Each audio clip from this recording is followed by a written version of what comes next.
les trois types d'analyse. On va voir les différentes techniques d'analyse. Le premier type d'analyse, ça va être l'analyse technique. Donc l'analyse technique, c'est se concentrer uniquement sur les graphiques, sur ce qu'ils vont nous indiquer, et également analyser donc les indicateurs techniques. Donc ça va être l'analyse à privilégier, puisque c'est directement depuis les marchés finalement que on va prendre la plupart de nos décisions. Ensuite, nous avons l'analyse fondamentale.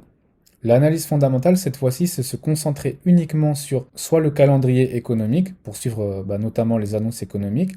Ça peut être aussi savoir un peu ce qui se passe dans l'actualité, analyser ou prendre en compte le sentiment général économique. J'entends ici notamment en période de crise, où est-ce que le sentiment général économique sera plutôt négatif et pessimiste, et de ce fait, vous allez plutôt avoir une approche différente lorsque vous allez prendre vos décisions. Pour ce qui est des actions et des indices boursiers, mais surtout les actions d'entreprise, l'analyse fondamentale, c'est se concentrer sur l'étude des bilans, des rapports annuels, voire pluriannuels des entreprises, pour voir un peu comment elles se comportent, pour voir un peu leur santé économique et pour voir si, bien entendu, ça vaut le coup d'acheter une action ou alors d'acheter un indice. Et enfin, donc, nous avons l'analyse comportementale. Vous n'allez pas en entendre souvent parler. Donc l'analyse comportementale, c'est le fait de se concentrer sur un actif, d'analyser, d'étudier la manière dont il bouge, de voir aussi qu'est-ce qui fait bouger l'actif. Est-ce que c'est plutôt des raisons techniques, donc liées au graphique, ou est-ce que ça sera plutôt les annonces économiques ou les news qui va faire bouger l'actif, et ça diffère selon les actifs. Donc voilà, c'est aussi comprendre un peu comment il bouge au niveau de ses mouvements habituels, l'amplitude des mouvements, car certains actifs sont beaucoup plus volatiles que d'autres, et aussi déterminer les cycles. Je vais vous donner un exemple. Par exemple, les indices boursiers, ce sont des actifs qui vont agir en tendance.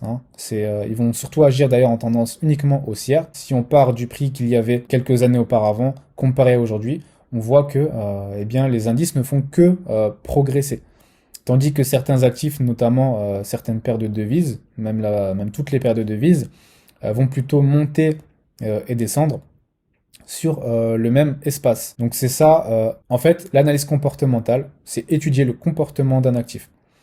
Donc faire une analyse comportementale, en gros, ça va vous permettre de vous habituer, de comprendre comment bouge un actif, et au bout d'un moment, donc, de le connaître, et ça sera plus facile pour vous de trader dessus. Donc les différents types d'analyse qu'on vient de voir, donc ils ont été classés par ordre d'importance, sauf cas exceptionnel.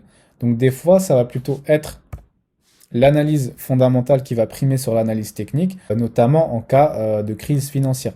Et encore, l'analyse technique a vraiment beaucoup d'importance. Je vais vous donner un exemple, par exemple, ce qui s'est passé lors de la dernière crise, donc en 2020, pendant la crise de coronavirus. Donc nous avions eu des cracks boursiers, donc des mouvements à la baisse très violents.